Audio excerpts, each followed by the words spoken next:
ಶಿರಸಿಯಿಂದ ಹುಬ್ಬಳ್ಳಿಗೆ ಅಡಿಕೆ ಸಾಗಿಸುತ್ತಿದ್ದ ವಿಆರ್ಎಲ್ ಸಂಸ್ಥೆಗೆ ಸೇರಿದ ಲಾರಿಯೊಂದು ಚಾಲಕನ ಅಜಾಗರೂಕತೆಯಿಂದ ನಿಯಂತ್ರಣ ತಪ್ಪಿ ರಸ್ತೆ ಪಕ್ಕದ ಅಡಿಕೆ ತೋಟಕ್ಕೆ ಮುಗುಚಿ ಬಿದ್ದ ಪರಿಣಾಮ ಲಾರಿ ಸಂಪೂರ್ಣ ನಜ್ಜುಗುಜ್ಜಾಗಿದ್ದು, ಚಾಲಕ ಸೇರಿ ಇಬ್ಬರಿಗೆ ಸಣ್ಣ ಪುಟ್ಟ ಗಾಯಗಳಾಗಿದ್ದ ಘಟನೆ ನಡೆದಿದೆ.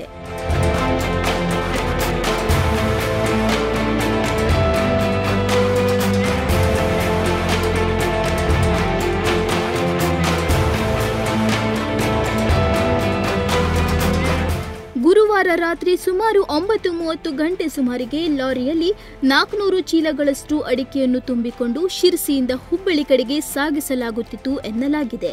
ಶಿರಸಿ ಹುಬ್ಬಳ್ಳಿ ರಸ್ತೆಯಲ್ಲಿ ರಸ್ತೆ ಕಾಮಗಾರಿ ನಡೆಯುತ್ತಿದ್ದು, ಅತಿ ವೇಗವಾಗಿ ಬಂದ ಲಾರಿ ತಿರುವಿನಲ್ಲಿ ನಿಯಂತ್ರಣಕ್ಕೆ ಸಿಗದೆ ಲಾರಿಯು ರಸ್ತೆಯಿಂದ ಪಕ್ಕಕ್ಕೆ ಜಾರಿ ಅಡಿಕೆ ತೋಟದಲ್ಲಿ ಮುಗುಚಿ ಬಿದ್ದಿದೆ. ಅಪಘಾತದ ರಭಸಕ್ಕೆ ಲಾರಿ ಸಂಪೂರ್ಣವಾಗಿ ಜಖಂಗೊಂಡಿದೆ.